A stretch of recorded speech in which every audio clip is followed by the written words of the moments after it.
Hello everyone, today I wanted to share with you the Section 2 of the CSET Multiple Subject, Math and Science.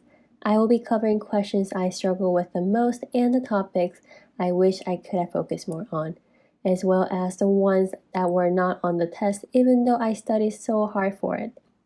I was able to pass after the first attempt and I truly feel like I was lucky with this one.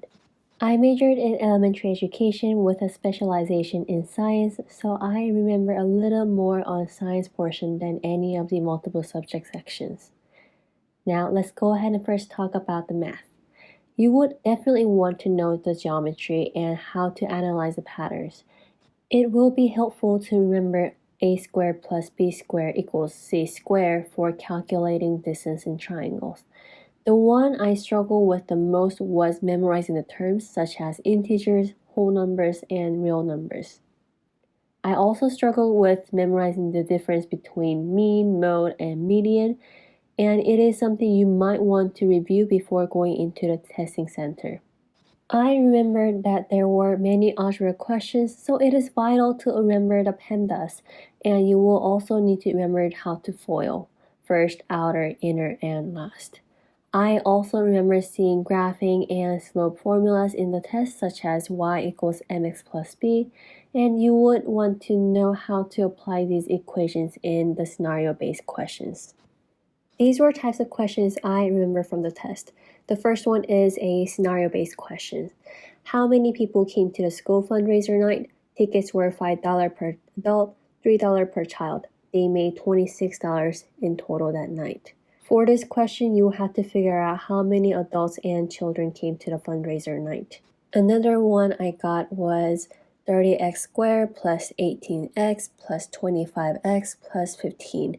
And I believe that as long as you see the patterns of solving them, you shouldn't have to worry too much about it. Let's go ahead and move on to my favorite section, the science.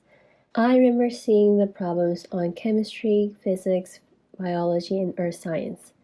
For biology, I remember seeing cells. You would have to know the difference between plant cells and animal cells.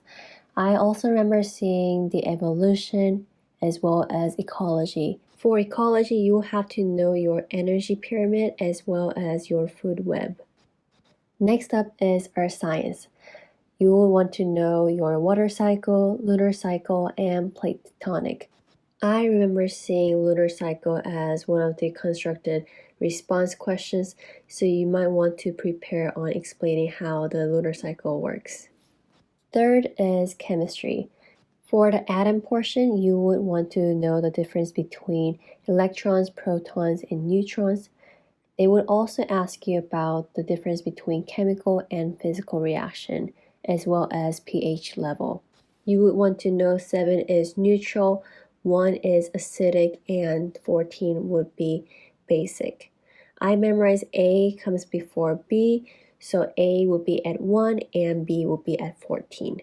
The last topic is physics. You would want to know your Newton's 3 laws of motions and the wavelengths. Apart from the topics I remember from the test, these are the types of questions I remember. First is on which area would have the greater temperature difference throughout the day, and you would have to explain whether it is going to be the beach or the valley area. The next is you would have to explain the lunar phase, and the last one is what are the similarities or differences between animal and plant cells.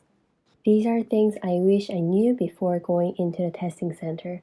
I wish I could have prepared more for the scenario-based question. I memorized the formulas, I memorized the terms. Still, I wasn't too great at applying my knowledge to the scenarios. These are important as NGSS and Common Core standards are now required to learn for our 21st century learners. You would also need to be able to justify your answers to prove that you are knowledgeable in these standards. For math, practice is the key. Therefore, I strongly recommend you to find worksheets on websites that you can solve to prepare for this portion. I hope this video was helpful for my future teachers, as this is an honest review from me after taking the CSET Multiple Subject. Let me know if you have any questions or comments, and good luck!